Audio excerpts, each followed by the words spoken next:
If you're curious to hear a little music from our guest Carla Lucero, who we spoke to in our most recent episode, check out E4TT's annual concert of music by women and non-binary composers, Midnight Serenades, on January 25th.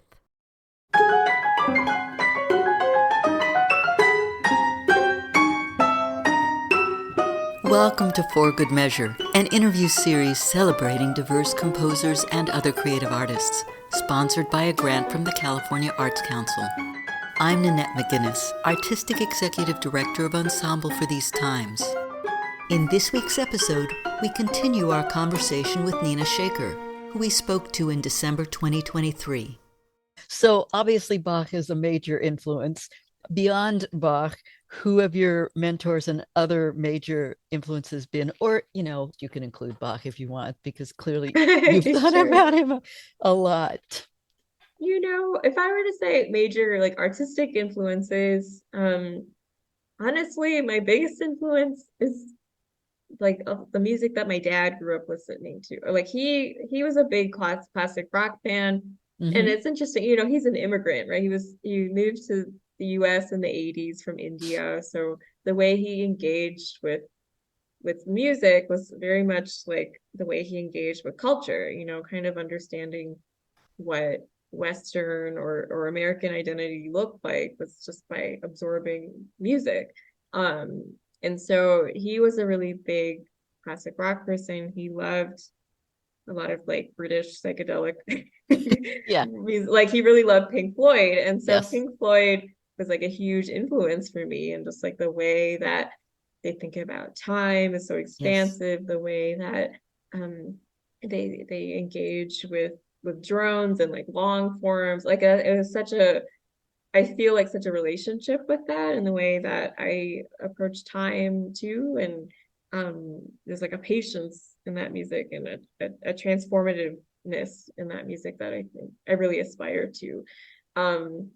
And Ligeti, I would say, is another composer who I feel a kinship with, in the sense that it's so funny. Again, his music looks complicated, but he really has a sense of humor in his music. Mm-hmm. And I don't think he wanted people to take it so seriously. And he's kind of playing a joke on everybody. And I kind of I'm really inspired by that with my own music. And even just the way he thinks about process is very similar to me.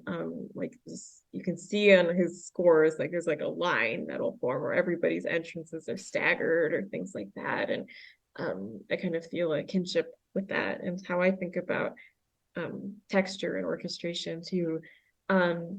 But in terms of mentors that have been really influential for me, I mean, I've had so many mentors over time, and I would say I was lucky to have some mentors who were very different than me, or their practices might have been different, or their identities might have been really different. And then there are other mentors who I had a much closer background to.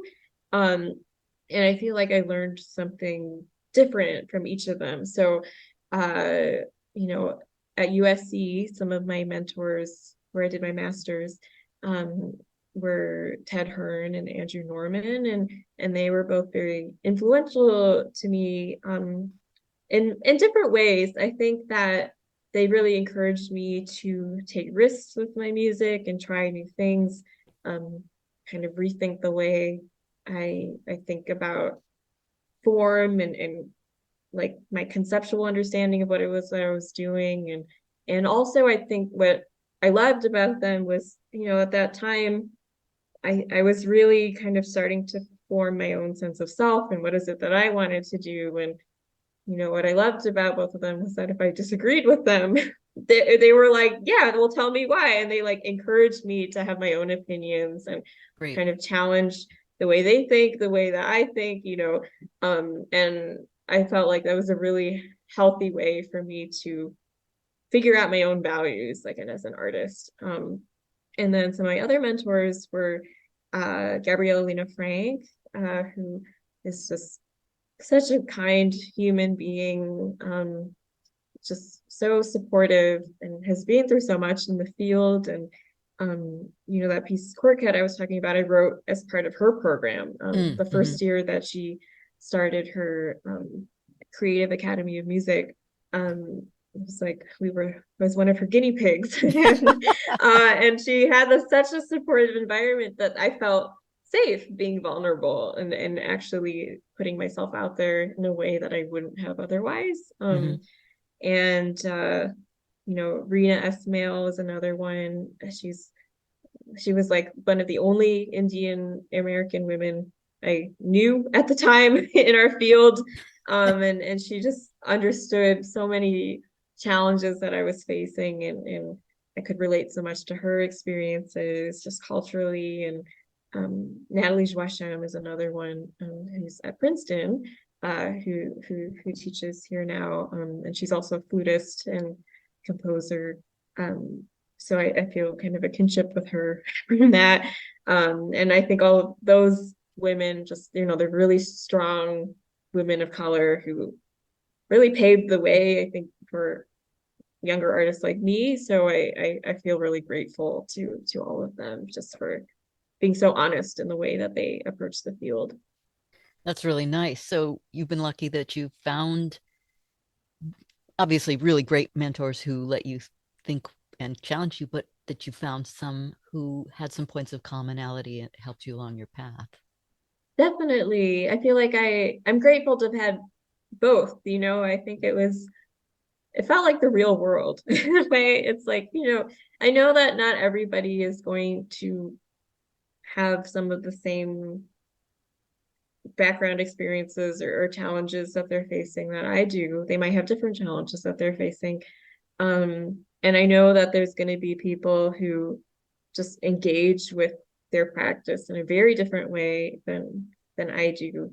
And I think that's an important thing. Like I'm glad that's there, because then it kind of, not only does it make me want to learn more about why are they choosing to engage a certain way, but also it's like I have to ask myself, why am I choosing my own practice this way? And that's something that, I grew up in the Midwest. I grew up in a suburb in Michigan that was not the most diverse suburb, at least when I was growing up in, and politically it was not really, it was kind of different from my own political views. But I actually am grateful that I grew up in that kind of neighborhood, because it forced me to think, like, what are my values? Why is it that I believe certain things politically or socially? And why do they believe those things? And it kind of helped me develop a sense of empathy, but also just made me question my own beliefs and really understand why is it that I do what I do. Yeah. Have you encountered challenges as an Indian American composer or as a woman composer? Yeah, I think so. I mean, as I said, everybody has these expectations of what they think an Indian American composer's music is supposed to sound like, or how they engage with their culture. And for me, it's like, I grew up, India has like 27 different official languages, and my parents don't even speak the same native language. They Oh, speak different wow. languages. So my they grew up speaking in English to each other, like when I was growing up. And like, so I only learned English. And I, I'm allergic to chickpeas, which is like a common food in Indian. Like, it's just like these random logistical challenges have definitely changed the way I engage with my own culture. But like at the same time, I realized like there's no right or wrong way to be like an Indian American. Like no matter what anybody says, like I am very much, it's my decision to identify, however I want to, like with my culture and what being American means too. And um, I think like fighting those kind of expectations of what people think um, I should be like, or stereotypes that they have, has been challenging. But I think over time, this conviction and understanding that like all art is rooted in identity. Everybody's art is going to be rooted in their identities too. I think has helped me kind of just find my own strength and my own voice, and given me the permission to explore my identity on my own terms. Thank you for listening to For Good Measure, and a special thank you to our guest, Nina Shekhar, for joining us today.